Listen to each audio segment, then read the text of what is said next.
भगवान की, लक्ष्मी नारायण भगवान की, उमापति महादेव की, सियावर रामचंद्र की जय। पवन सुत हनुमान की, ठाकुर जी महाराज की, शालिग्राम भगवान की, तुलसा मैया की, गंगा मैया की, कार्तिक महात्मा की जयकारा शिरा बलिदान। ओम प्रणम्य शिरसा देवं गौरीपुत्रं विनायकं भक्तावासं स्मरे नित्यं आयुकामार्थसिद्धये। गुरुर्ब्रह्मा गुरुर्विष्णुः गुरुर्देवो महेश्वरः, गुरुः साक्षात् परब्रह्मा तस्मै श्री गुरुवे नमः। शान्ताकारं भुजगशयनं पद्मनाभं सुरेशं, विश्वाधारं गगनसदृशं मेघवर्णं शुभांगं, श्रीलक्ष्मीकान्तं कमलनयनं योगविध्यानगम्यं, वन्दे विष्णुं भवभयहरं सर्वलोकैकनाथं। राम रामेति रामेति रमे रामे मनोरमे, सहस्रनाम तत्तुल्यं राम नाम वरानने। ओंकार बिंदु संयुक्तं नित्यं ध्यायन्ति योगिनः, कामदं मोक्षदं चैव ओंकाराय नमो नमः। सर्वस्वरूपे सर्वेशे सर्वशक्ति समन्विते, भयभ्यस्त्राहिनो देवी दुर्गे देवी नमोस्तुते।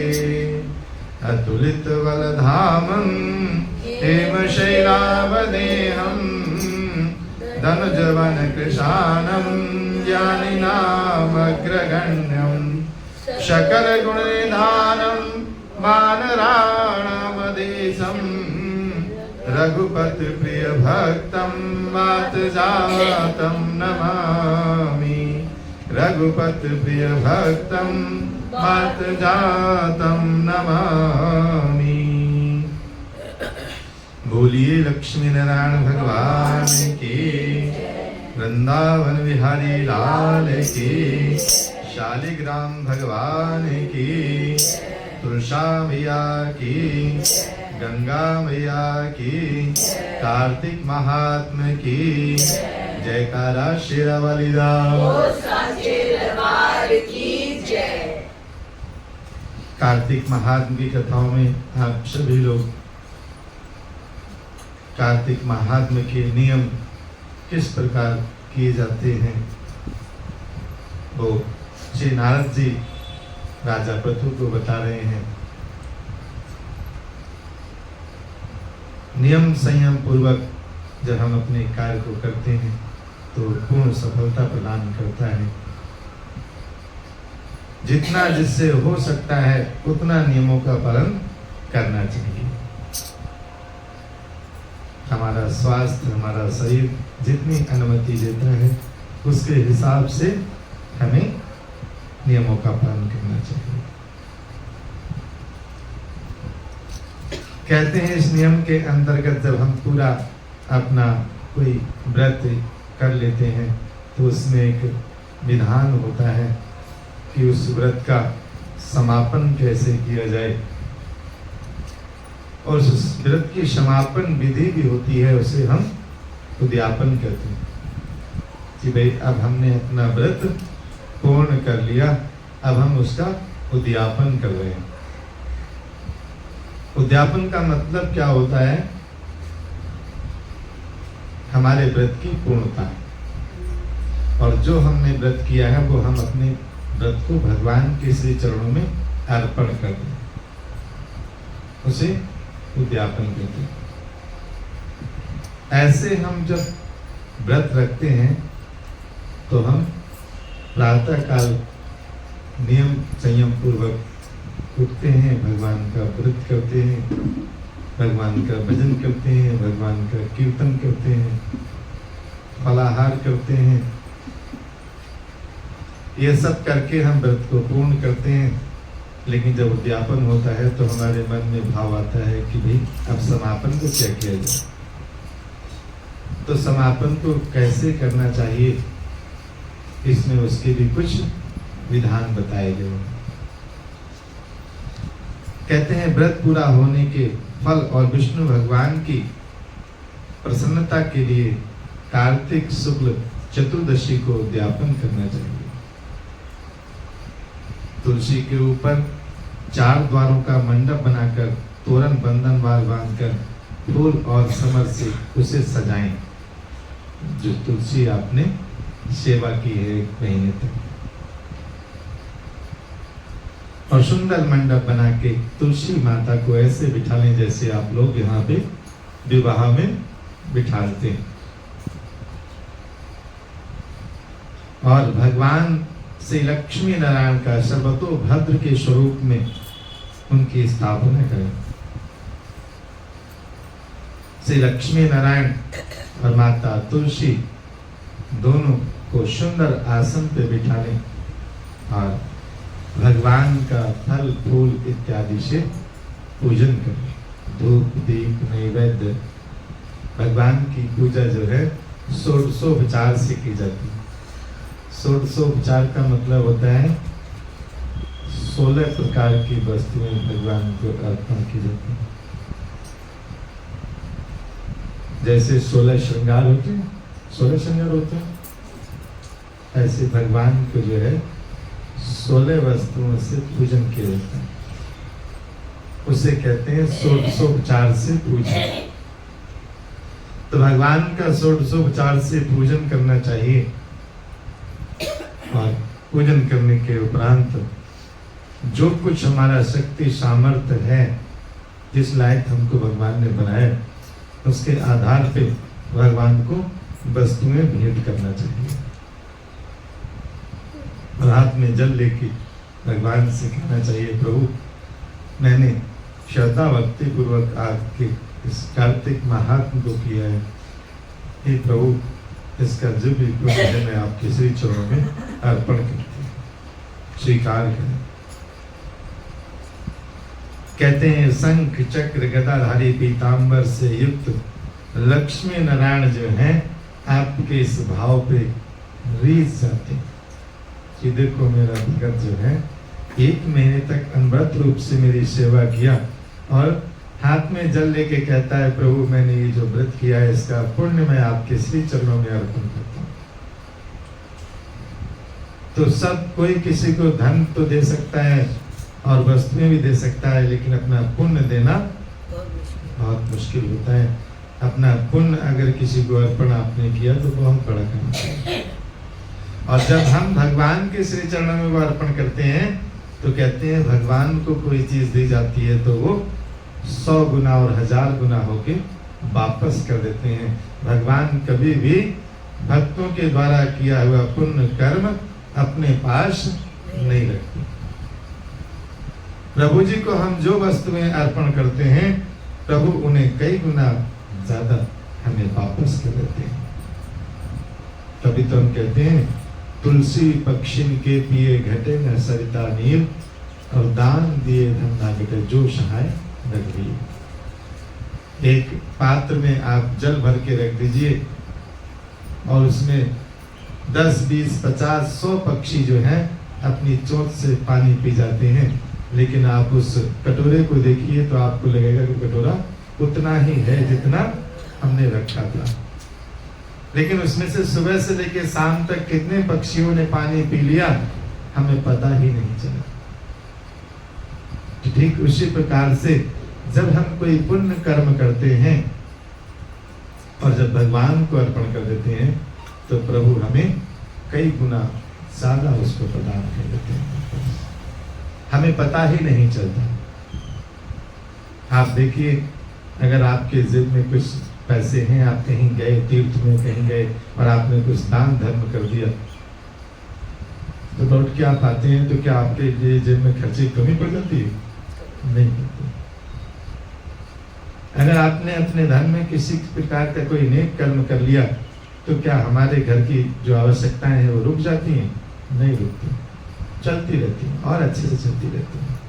और कभी कभी तो भगवान ऐसा चमत्कार दिखाते हैं कि आपने कोई नेक कर्म अभी किया और अगले ही पल आपको उसने उसका प्रतिफल लौटा दिया। ये प्रभु का चमत्कार होता है आपके विश्वास को मजबूत करने के लिए कि देख तूने अभी करके आए देखो, अभी देखो ये तुझे मैंने दे दिया। और हम लोग बड़े प्रसन्न हो जाते हैं, भगवान से कहते हैं अरे प्रभु इतनी जल्दी, अभी तो मैंने किया था। तो ऐसा भी हम सब के जीवन में भगवान किया करते हैं। और ये प्रभु की लीलाएं होती हैं कि मेरा भगत है और ये मानता है इस चीज को, तो इसके मन में ये आस्था और मजबूत की जाए। तो ये प्रभु की ही लीलाएं हैं। अभी एक भजन आपने सुनाया भगवान का, मैं दासी बन जाऊं। देखिए वो भजन की एक एक लाइन ऐसी है कि अगर उसमें से किसी एक लाइन को भी हम अपना लें, वो हमारे साथ हो जाए तो हमारा जीवन सफल हो जाए। हम लोग क्या चाहते? प्रभु की कृपा। वास्तव में आंख बंद करके आप इन भजनों का अगर मनन करें, आपको बहुत आनंद हो, बहुत आनंद होता है कि हे प्रभु इसमें से कोई एक अंश भी मेरे जीवन में आ जाए तो मेरा जीवन सफल है। रामायण की एक प्रसंग है, जो भरत जी जाते हैं भगवान को बुलाने के लिए वहां पे, तो जनक जी, वशिष्ठ जी सब लोग बैठे होते हैं और सब ये निर्णय ही नहीं कर पाते कि राम का पक्ष लें कि भरत का पक्ष लें, और बड़े असमंजस की स्थिति में होते हैं। और जब जनक जी आ जाते हैं तो वशिष्ठ जी कहते हैं कि अब तो चलो जनक जी आ गए हैं, अब जो निर्णय होगा वो अच्छा होगा। दोनों का पक्ष सुनने के बाद जनक जी जो निर्णय देते हैं वो कहते हैं कि भरत तुम्हारी भक्ति को देख के मन करता है कि तुम्हारे पक्ष में निर्णय दिया जाए, क्योंकि तुम्हारी भक्ति इतनी प्रबल है, तुम्हारा समर्पण इतना प्रबल है। राजपाट के लिए लोग तो पता नहीं क्या कर देते हैं, और तुम तो राजपाट की सारी सामग्री लेकर यहाँ आ गए हो कि भैया को यहाँ राज तिलक कर दिया जाएगा। तो उन्होंने कहा ये भक्ति का भाव देख के भरत की विजय हुई और भरत को विजयी घोषित कर दिया गया। भरत जी बड़े खुश हो गए कि चलो अब मेरी मनोकामना पूर्ण होगी। लेकिन तुम्हारा जो भक्ति का भाव है, तुमने अपने प्रभु से प्रेम किया है, ये तुम्हारे भाई जो हैं तुम इन्हें अपना आराध्य मानते हो, तुमने इनसे प्रेम किया है, तो अब आपका कर्तव्य यह बनता है कि आपने जिससे प्रेम किया है उसके सामने खड़े हो और हाथ जोड़ के ये पूछो कि आपकी प्रसन्नता किस चीज में है। अब भरत सोचे कि अच्छा, अब वो राम जी के सामने खड़े होकर हाथ जोड़ के कहते हैं कि भैया बताओ मुझे क्या करना चाहिए। अब बताइए। देखिए, एक तरफ आपको विजयी घोषित कर दिया गया, दूसरी तरफ कहा कि आप जिससे प्रेम करते हैं उसकी प्रसन्नता तो पूछ लो। तब राम जी ने कहा कि मेरे भाई भरत, मैं तुझे बहुत प्रेम करता हूँ और तेरे भाव को मैं प्रणाम करता हूँ, और तू जो राजपाट देने मुझे आया है उसे मैं स्वीकार करता हूँ। मैंने उसे स्वीकार कर लिया।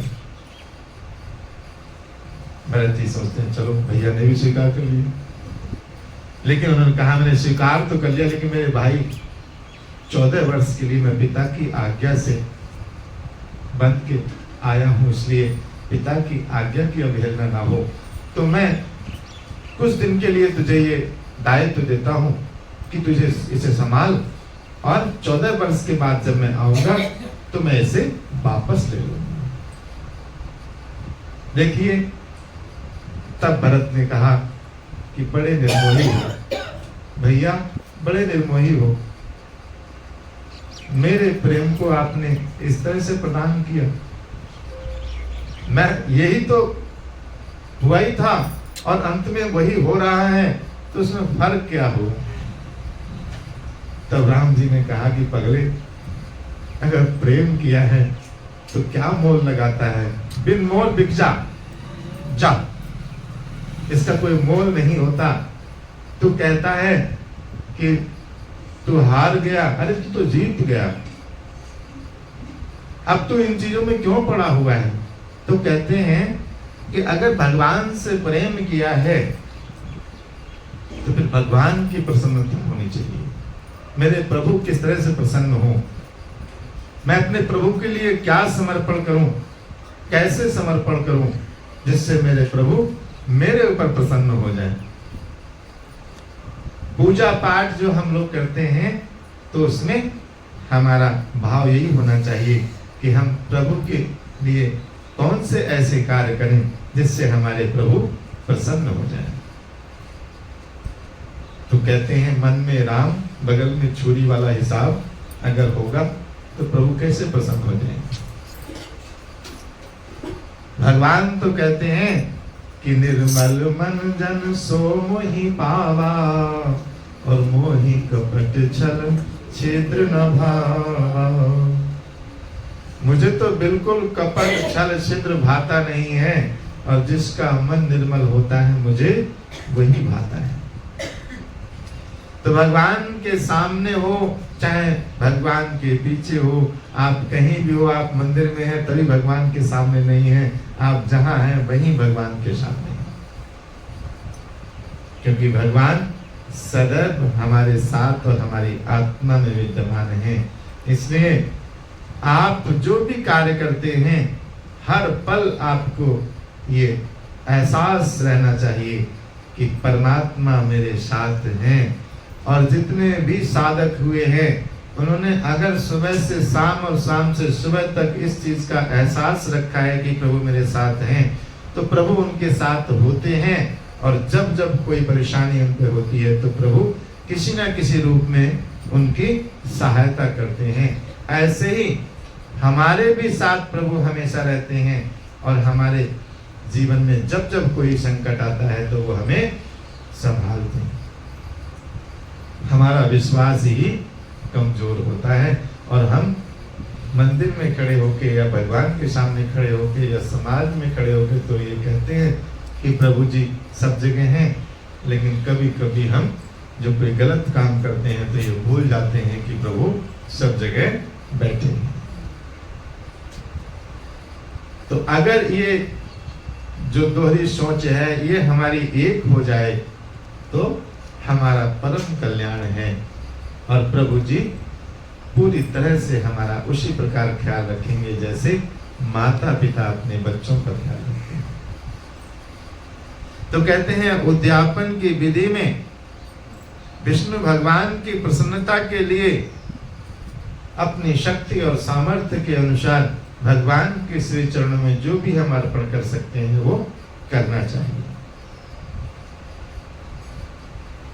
व्रती पुरुष यही नियम उक्त माघ के महीने में भी अपनाता है, यही रीतियां वहां भी लागू होती हैं। कहते हैं रात्रि को जागरण भी करना चाहिए।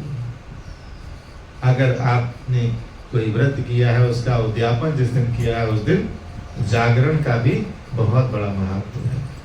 जागरण का मतलब सिर्फ नींद से जाग के रहना ये नहीं होता।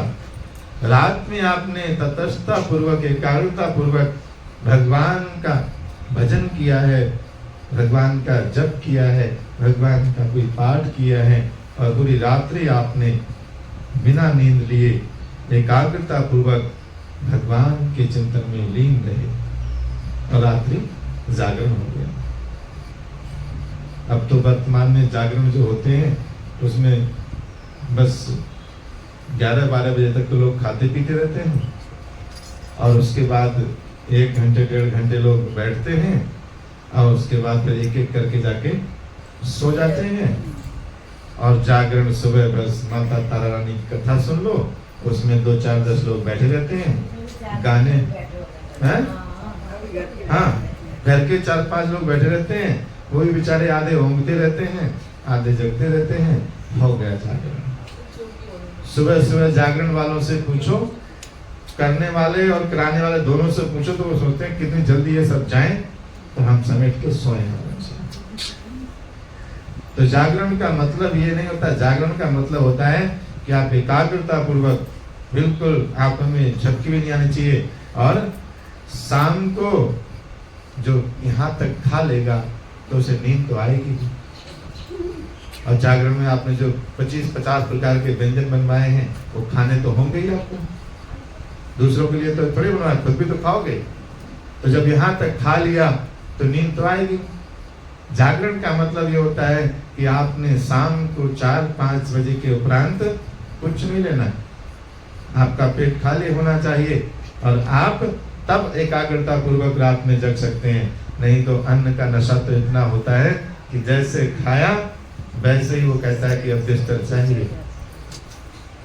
इसलिए जागरण का मतलब ये है कि हम एकाग्रता पूर्वक भगवान का भजन कर सकें। रात में बड़ी शांति होती है, हलचल सब शांत हो जाती है, तब हम प्रभु का सुमरन करें। वो सुमरन जो होता है वो प्रभु का और आपका होगा। इसलिए रात्रि जागरण का बहुत बड़ा महत्व बताया गया है। रात में कीर्तन करते रहिए, भजन करते रहिए, आनंद की अनुभूति होगी। कहते हैं रात्रि जागरण के बाद प्रातः काल उठें, नित्य नैमित्तिक कर्म करने के पश्चात एक छोटा सा हवन करना चाहिए। हवन करने के उपरांत ब्राह्मणों को भोजन कराना चाहिए, साधु संतों को भोजन कराना चाहिए, और भोजन कराने के उपरांत धन का लोभ छोड़कर उन्हें यथाशक्ति पूर्वक दक्षिणा देनी चाहिए। उपवास कर ऐसे बैकुंठ को पावें, और इस बैकुंठ चतुर्दशी के महात्म को देवता और शेष जीव नहीं कह सकते। ये जो आपको मैं बता रहा हूँ, ये कार्तिक की चतुर्दशी का वो है। चतुर्दशी के बाद अगले दिन पूर्णिमा का जो आप लोग यज्ञ करते हैं, पिछली बार तो आप लोगों ने भंडारा भी बहुत बढ़िया किया था। सब जो ये नियम बताया है ये उस दिन का है, उद्यापन का, पूर्णिमा के दिन का। वैकुंठ चतुर्दशी होती है पूर्णिमा के एक दिन पहले, जो चतुर्दशी होती है उसे वैकुंठ चतुर्दशी कहा जाता है। कहते हैं जो भगवान चक्रपाणी के जागरण में भक्ति पूर्वक आंगन में गायन और नृत्य करते हैं, उनको सहस्र गौओं के दान के बराबर पुण्य प्राप्त होता है। आपने 1000 गौएं दान कर दी जिन्होंने आज नृत्य किया। इसी दिन विष्णु भगवान मत्स्य रूप से इस पृथ्वी पे आए थे, अतः उनको प्रसन्न करने के लिए इस तिथि को मैं उन ब्राह्मणों को खीर आदि अन्न का भोजन कराता हूँ। अतो देवा, हम तो तिल और खीर का हवन करना चाहिए, जिसके करने से अक्षय फल प्राप्त होता है, और विधि पूर्वक कपिला गौ का पूजन करना चाहिए। अभी आपके कार्तिक के महीने में आंवला नवमी भी आती है, और गौ अष्टमी भी आती है, गोपाष्टमी। ये सब इसीलिए आते हैं कि इनका करने का विधान कार्तिक के महीने में विशेष बात बताया गया है। तो ये सब चीजें यथा शक्ति यथा भक्ति पूर्वक हमें करना चाहिए। और जो लोग इस तरह से करते हैं, कहते हैं उपदेश करने वाले गुरु को सपत्नीक वस्त्र और आभूषण अर्पण करने चाहिए। सोना तो वैसे आजकल बड़ा सस्ता हो गया है। सुसज्जित कर समापन करना चाहिए। प्रार्थना करें, आपकी प्रसन्नता से मेरे 7 जन्मों के पाप नष्ट हो गए, मेरे मनोरथ सफल हुए, और मरणोपरांत मुझे विष्णु लोक की प्राप्ति हो। यह लोक तो मेरा सुधर गया, परलोक भी मेरा सुधर जाए, उस लोक में भी मुझे परमात्मा का सानिध्य प्राप्त हो। ऐसे उन ब्राह्मणों से क्षमापन करा के और प्रसन्न कर पूजा की सामग्री गौ के समेत गुरु को निवेदन कर देना चाहिए। अपने बांधवों सहित उसके उपरांत फिर स्वयं भोजन करना चाहिए। कार्तिक और माघ की ये विधि ऐसी ही है।